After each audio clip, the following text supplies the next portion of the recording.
In this video series, I'm going to show you how you can use WordPress to run your autoresponder system.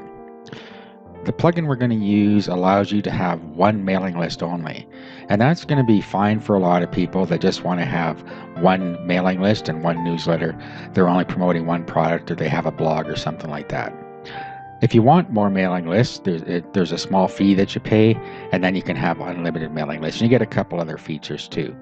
However, the base of this plugin will let you do everything you need to do to run a single mailing list. It also has something in there that prevents you from breaking the terms of service with shared hosting. Shared hosting will only allow you to send so many emails per hour, and there's a throttling mechanism within this plugin to keep you from going over that. So it's a really good solution if you don't want to be paying a monthly fee to one of the big guys and you just want to run your own mailing list. All right, so since we're going to be running it on WordPress, the first thing we're going to need to do is install WordPress. And we're going to do that in the next video.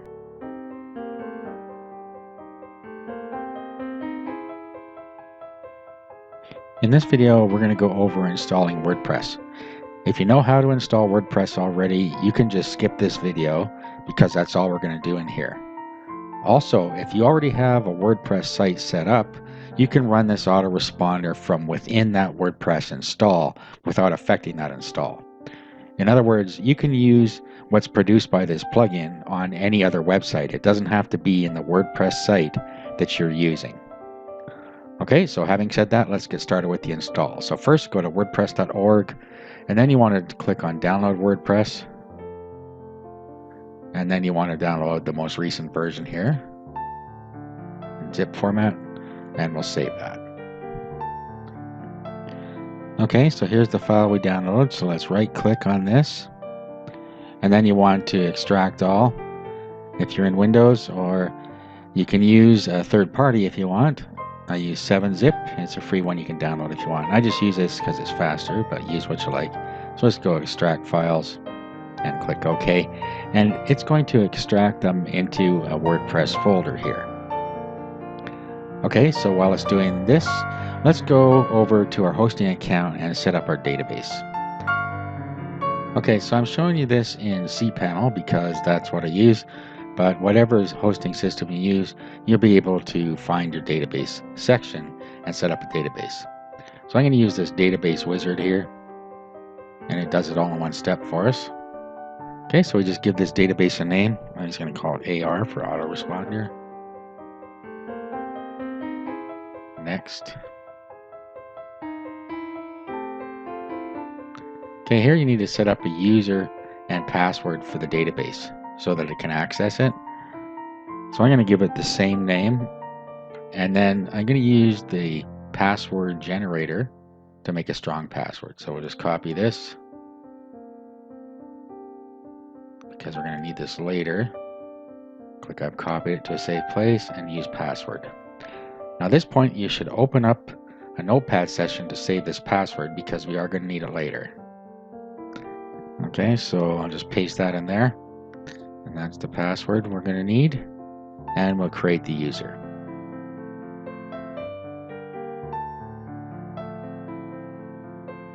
Okay, at this point we need to give it all privileges.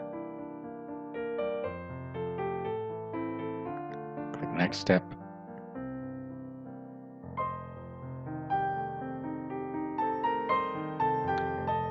Okay, and then it tells us it's created, so we're just going to copy this whole line here because it has the name of our database and of our username. They happen to be the same in my case, but it's just easier to copy this line and then you have everything together. So we'll put it here above this. Now while we're in our cPanel here, we need our database host name. So let's go get that. We'll click here. Now back to the databases section here. And we want to go to phpMyAdmin and get our host name for our databases. Okay, and you'll see up at the top here it says server localhost. So you need to take note of what it says here. Write it down if it is something besides localhost, because localhost is the default. But if it isn't, then write that down on your notepad. Now at this point we have everything we need. Our files are unzipped. We have our database and we have our host name. Now what we need to do is just upload the files to our server somewhere. Okay, so I'm using a program called FileZilla. FileZilla is a free program you can download, and it allows you to upload your files via FTP, or File Transfer Protocol. So what you have here is on the left side you navigate to the folder where you want to upload your files from. On the right side, this is where you connect to your server, and this is where you're going to upload to. So to do that, you can just put in your host name, which is your domain name, the username and password for your hosting account. You can also use the site manager, and then you can add your domains in there, and then it makes it easier to connect to them. Okay, so what I'm going to do here is we need to go to where the files are, which is into this directory here where you see all of these things. On the right side, I'm just going to create a new directory for my WordPress install, and I'm just going to call it AR for Autoresponder. Doesn't matter what you call it. And again, if you're installing it on an existing WordPress install, then none of this is necessary. All right, so let's just going to come over here and select all of these and then right click and upload. Okay, so we'll just wait for that to upload and then we'll run the install. Okay, so at this point we have everything uploaded, and you should just look down here and make sure you didn't have any failed transfers. So everything has transferred up there. Now what we need to do is go to the URL to this install. So let's go to the web browser. Okay, so once you've put in the URL and hit enter, you'll come to this page. So you select your language. Next is just telling you that you need your database name, database username, database password, or database host. So we've already got all of those, and table prefix that we're going to choose. So let's click let's go. Okay, and then we just substitute our values in here. So we copy this down. We have the username here and the database over here. So it doesn't matter which one we picked in this case because I made them both the same. But if you didn't, then you're going to need to make sure you got those straight. Okay, so database and username, I made the same. Password.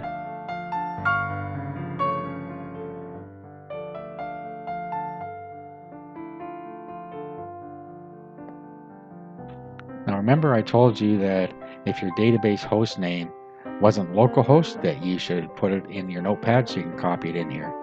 That's because localhost is a default. So that's right in my case. And then you have the table prefix here. And this is so you can install multiple WordPress installs in one database. So if you're limited in databases in your hosting package, this is how you can do it. I'm just going to change this from standard here. I'm just going to call it AR for Autoresponder. But it really doesn't matter what you call it. So let's submit. Just going to check to make sure we got that right. And then we run the install.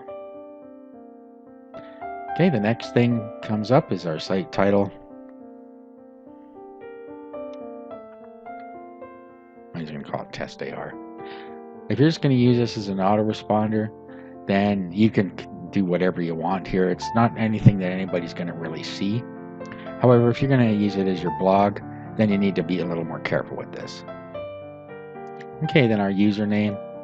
I'm just going to use admin because I'm lazy here. You should never use admin because it's the first thing that people use when they try and break into your account. They use admin and then they try for passwords. Okay, and then you can key in your own password or use the strong password that it put in there for you. And then if you use a weak password, you got to click on this box here. You put in your email address and whether you want the search engines to come to this site. If you're using this only as an autoresponder, you're going to want to check this here so that the search engines don't index your site. Okay, so fill that out and click Install WordPress. Okay, at this point we're all installed. So we'll just log in here.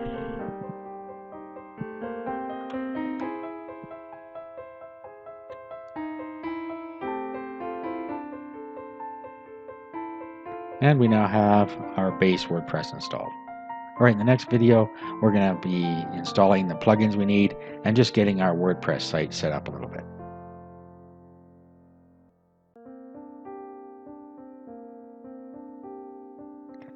Okay, so I'm setting up a WordPress install only to run our autoresponder.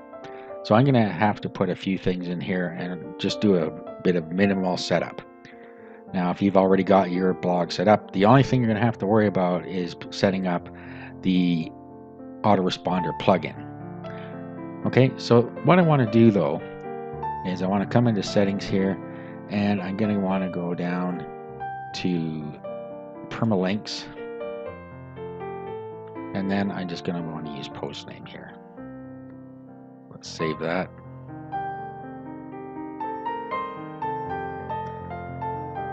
We should also go to reading, and we should just configure a page that people will land on if they happen to get to this site. Now, I'm not even going to bother setting one up. We're just going to pick the sample page here. So let's get to a WordPress sample page, and I'll go, nothing interesting here. Okay, so save the changes. All right, so let's just go look at what people will see if they land on this site we're just using as an autoresponder. This is all they're going to see. You know, really nothing to see here. They're just going to move on. Think, oh, it's just a sample blog or something, if they happen to stumble upon it. Okay, so let's just go back into the dashboard. The next thing we want to do is go to plugins, and then we're going to want to go add new. Okay, now let's go over to search and type in autoresponder.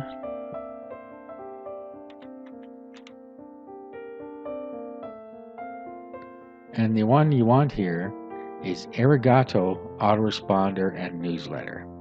So let's click install now. And we're going to activate.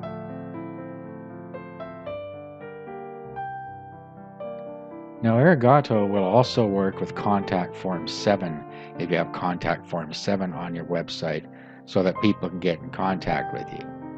So I'm just going to put Contact Form 7 on this install just so I can show you how it works, but you don't need to do that if you're just setting up for an autoresponder on this particular blog. So I'm going to go to Add New, and I'm going to install Contact Form 7. So popular. And Contact Form 7, so I'm just going to install that.